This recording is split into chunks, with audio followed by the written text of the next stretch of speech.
Yeah, I hope. There we go. Hopefully the other thing's saved as well. Address of the hotel. Yeah, let me give that to you real quick. Let me find it for you. Let's see. Um,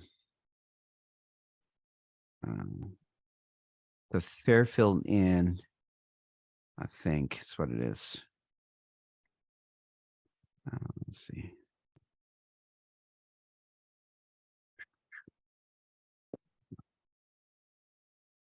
All right, give me 1 second. I'm trying to find the address of the hotel so you can look at it if you want. Let's see. Got to admit a couple more people. Welcome back. Sorry about that. About getting kicked off. My apologies. Oh, okay. Hang on. Come on.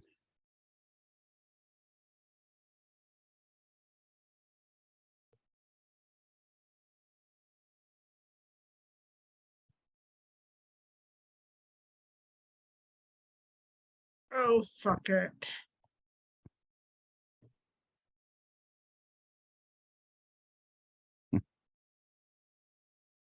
All right, I'm almost there.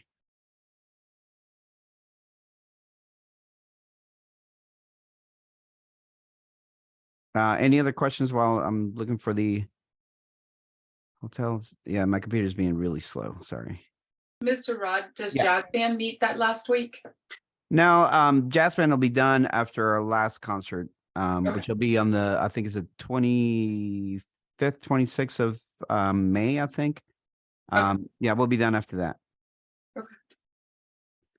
Okay, I'm almost there. Sorry. Yeah.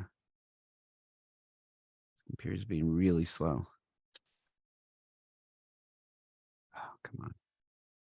Yeah, and I have the same question as Nicole. When do we need to let you know, and when do we need to submit payment if we want to be a chaperone?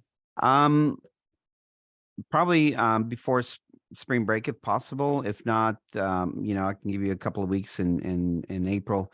It helps me to know who's going for sure, so I can know how many rooms I need to tell the hotel that we need to have, so we can let go of the other ones that we don't need, and how many seats we're gonna have on the bus, and because some of the stuff, the tickets and stuff, I have to buy, in advance. We have to send payment in advance. So usually that stuff is gonna happen in May, when I have to have all those payments in. So really, I mean, honestly, I guess by the middle of April, it'd be good to know. If you get more than 10 to 12 volunteers, are you just going to randomly pick, or? I mean, it just kind of, we have 16 potentially we have 16 seats on the bus if everybody wants to ride the bus. So, we can accommodate up to 16. But I don't know how many people want to go. So it just kind of, okay, I'm trying to copy this. Let's see. Also, just out of curiosity, since you've done this before, what's your recommendation for if you ride on the bus with these kids? Like, bring your AirPods, a book. Oh. Yeah, some sleeping pills or something. Okay. Yeah, no, they're usually pretty good because the buses have like TVs and stuff, and we usually put movies on the way down there. They're usually pretty good on the buses, but I know it can be a lot for dealing with kids for the long amount of time. Oh, come on. Okay, I'm almost there. Things.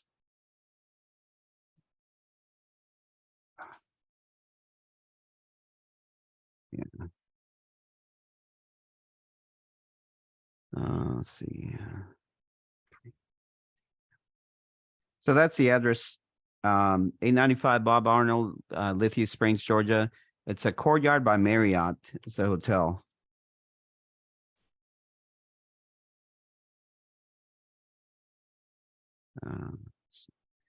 Yeah. So there's the address in the chat there. If we go, we'll drive in. Okay. All right. I have a couple of people. That's fine. If somebody says they can do their own accommodations, that's fine. Let me see if I can scroll back, see if I can catch any questions.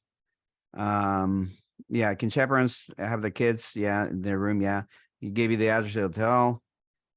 Can a parent chaperone not have the kid in the room? Yes. Yes.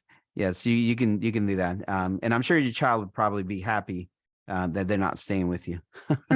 Because again, they want to stay with their friends and stuff. Yeah, Fairfield and Lithia Springs, yes. Are you polling them to see who wants to bunk with who, or how are Yeah, you? so the way we've done it in the past, I just make up a list. This is the rooms that we have. 4 people to a room. You guys decide who you want to room with, so they sign up, and of course, there's like a 2-week period where they're like, well, now I'm mad at this person, so I don't want to stay with them anymore. So now I want to change, and so, but I give them a deadline. So by this time, there's no more changes. You're stuck with whoever, but they get to choose. They get to choose their groups. I'll assign a chaperone. So, for example, if you are going as a chaperone, I'll try to have your kid and their friends in your group. That way, you probably have some of the kids that you already know because they're friends with your kid or whatever. But that's how we usually do it. Can we plan to arrive in Six Flags maybe like 30 minutes before the park opens? Yes, of course. Yes. Yes, we can do all that stuff. We have time in the morning, so we can do that. We can get there early. And I don't know. Sometimes they mail the tickets ahead of time. Sometimes they have us pick them up there. So, I have to allow time. If we have to pick the tickets up there, we have to, have to go and get them from and all that stuff. So we'll have plenty of time for that. Let's see. And then breakfast is at the hotel? Yes, breakfast is at the hotel. Courtyard or Fairfield, I think they're both one hotel. I think they're like actually melded together, I think, from what I understand. I might be wrong, but the lady that I talked to, she said she runs both properties. They're under the same management. So I think we're all in the same building, but it might be 2 hotels in a building, but it's kind of weird. I don't know, maybe if you look it up, that's the way I understood it. I might be wrong, but that's kind of how it is. But the one that we're staying at is the 895 Bob Arnold, Lithia Springs, is the the Fairfield Inn, I think, not the Courtyard, the Fairfield Inn, I think, because they're right next to each other, I think. Any other questions?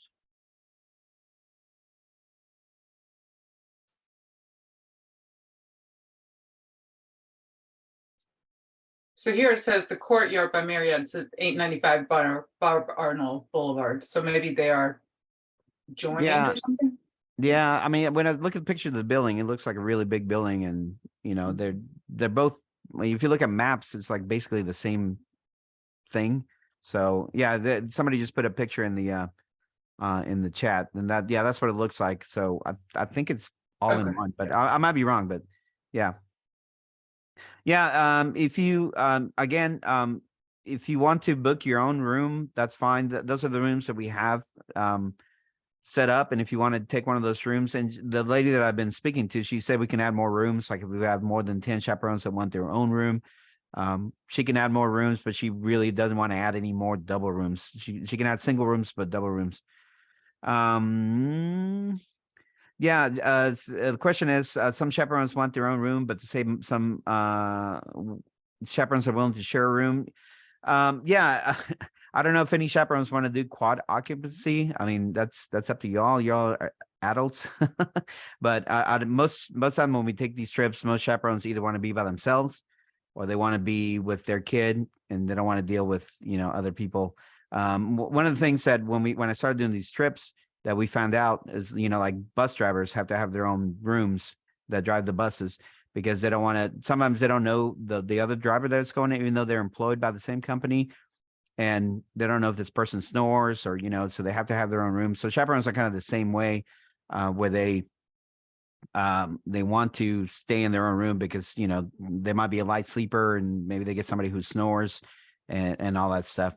So that's really up to you. If you want to find another chaperone to kind of, if you want to share a room, that's fine with me. I just need to know which way you want to go so I can adjust the price for you either way.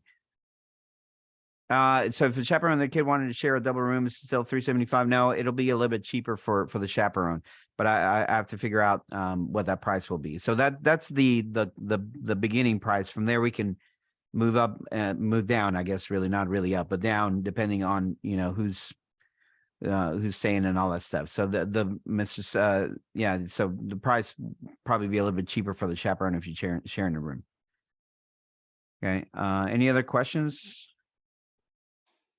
Yeah, Mr. Rod, could you just share a little bit more about what the chaperone expectations are, like when you're at Six Flags and kids want to go on different rides and stuff Right. like that? Like, how much are they supposed to be together? How much independence do you want them to be? Right.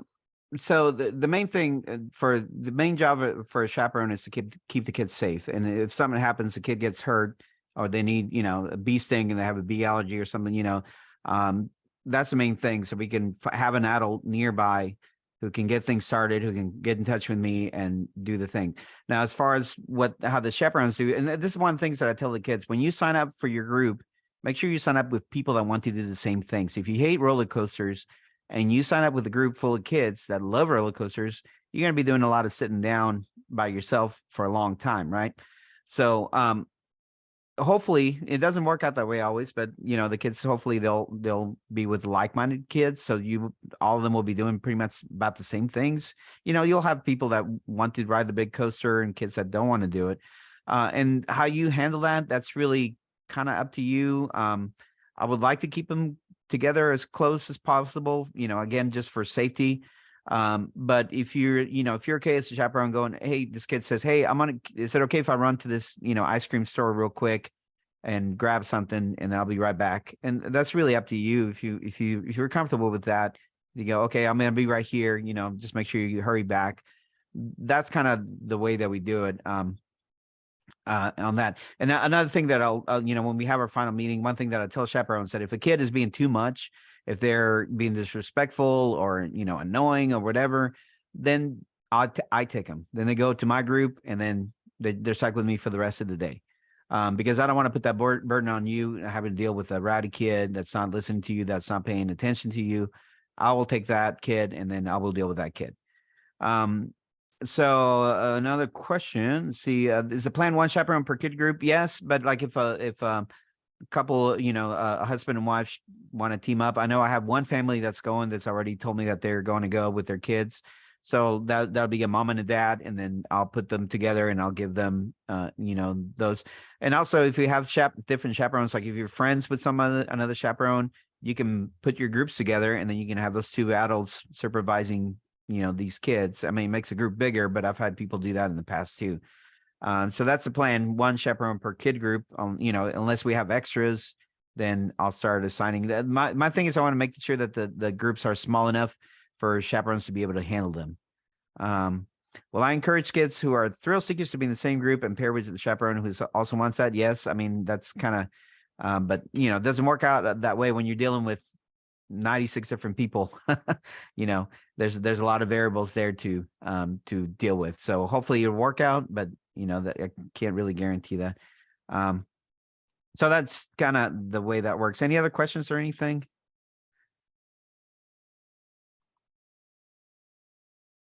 Let's see. At Carowinds last year, we took a group photo before hitting the park, and I got their cell phone numbers to keep track of them. Yeah, that's a great idea.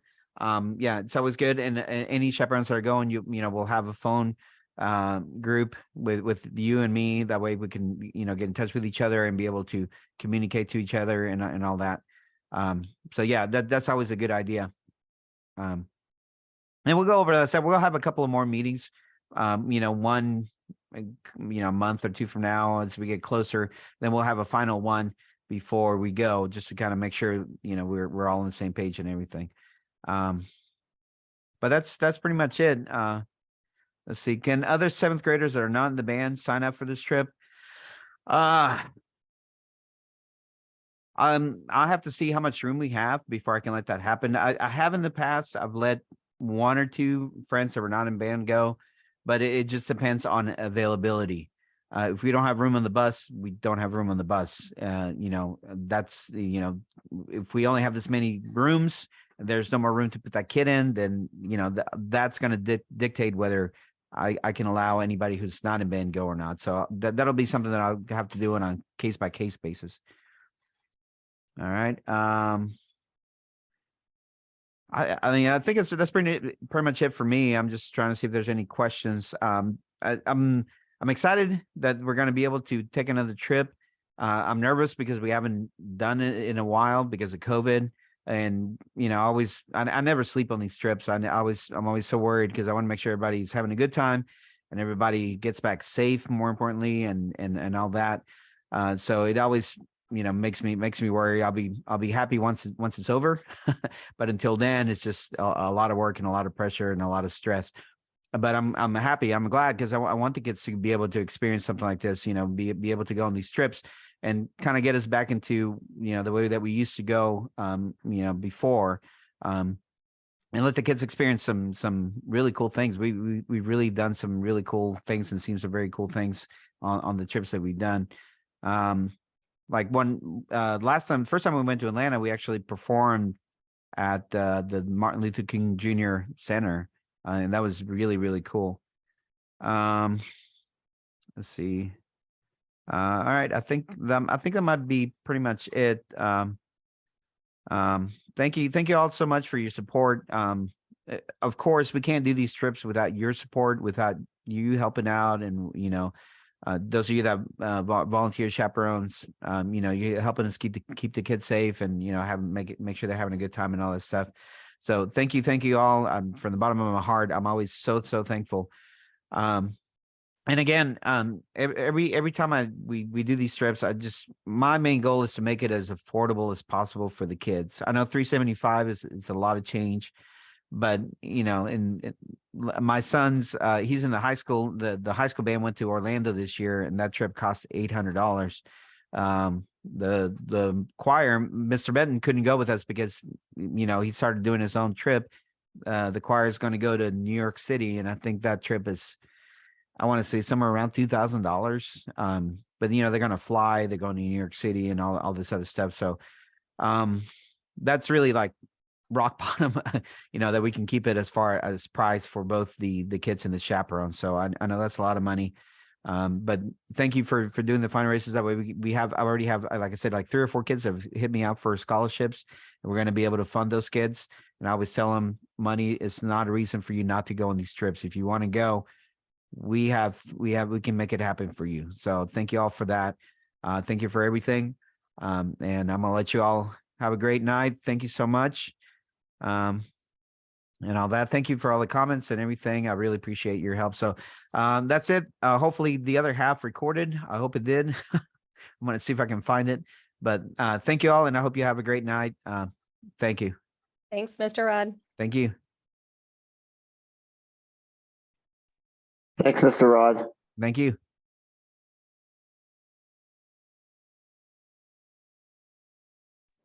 Thank you. Thank you. Thank you.